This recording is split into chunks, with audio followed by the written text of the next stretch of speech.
GRRR stock is recovering from the losses of yesterday, the 6th of March 2025, currently down 1.92%. At some point, the loss this in this pre-market session was up to 10%. We have seen at some point, as a matter of fact, probably raised everything. We have seen it pull back into its price channel now, trying to rebound again.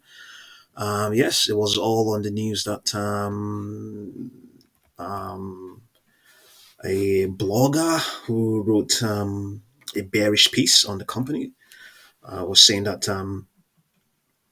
shares of let's see now, this is the person runs Bear Cave Substack newsletter, released a negative research report on the company. He says that retail investor enthusiasm for GRRR is premature, and exact details of Gorilla's business and partnerships are a little fuzzy. Company says that and then the company went on to say that they are being targeted by short sellers who have no credibility, no value insights into their business, and no reputation. Their so called analysis is nothing more than an attempt to manipulate the market for their own personal gain. Okay, both of the brokerages covering GRRR, GRRR, have a buy rating. Their medium price target is $31. Okay, so that's what's going on. And a couple of days ago, I want to believe we covered the stock, and we had upper projections of up to $45. We had $42, 42.36, 45.62, 50.85, and 56.39. So this is its 1 minute chart. You saw that rejection earlier on as well, 34.87. So yeah, has it printed any of those projections we had? Yeah, it has actually printed. It has printed something close. We have 40.97, 40.97. Okay, let's see now. So there's an indication that's going to be a contraction of this volatility in the meantime, but it's not really going to be of much use to you by the time you're watching this. So let's come down to the 45-minute chart and see what's going on. Yeah, let's see. We have yeah, we have 43.21. Where did it print? It printed on Wednesday, so probably printed after we covered the stock. So one of those targets has reached 42.36 has been reached. 45, I don't think 45 6.60 has not been reached as well. So after that, yesterday it pulled back and came all the way down to 30.47 for obvious reasons. And downward projections go all the way down to 18.03. So we're reiterating those upper projections: 42.36, 45.62, 50.85, 6.39. We are reiterating that. And momentum is expected to remain to get stronger up till sometime up till the end of today's trading session. Okay, let's come down to the 1 hour chart and see what's going on. On the 1 hour chart, we have we have an upper projection here. We have 36.44. Yeah, let's look at the 2 hour chart and see.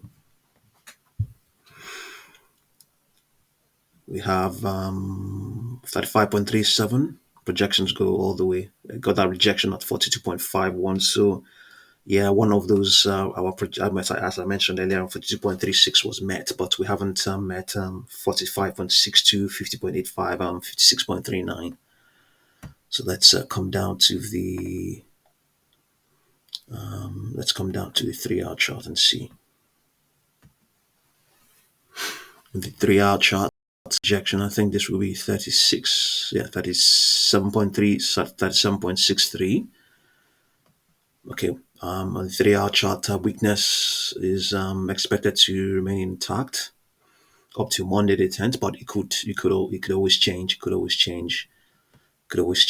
So let's look at the 4 hour chart and see what's going on.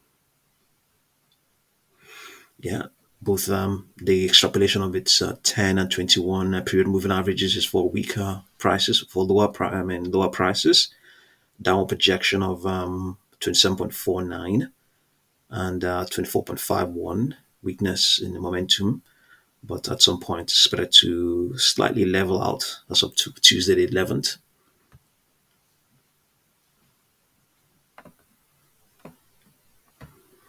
let's come to the daily chart and see. Yeah, on the daily chart, let's see. That's it was this was yesterday. This was Wednesday the 5th, or is it Tuesday the 4th, when it printed all the way towards it closed out 41.47 and then continued to decline to where it closed out yesterday. As things stand right now, but obviously things can change when the market opens, so I really can't conclude on everything and anything as such. Even though what I'm trying to say is that the 10-day moving average is and the 21-day moving average is extrapolated to turnover, and including the momentum as well. But things have changed now. Things have changed. Things have changed.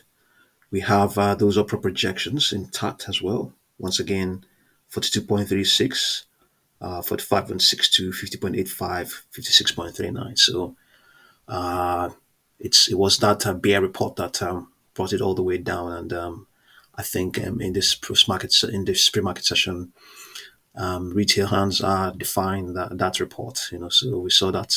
You see this volatility expansion. The price channel just opened up because of that's the spike that took it all the way towards 35.40. So it's probably a stock to watch. It's a stock to watch as to see how things pan out.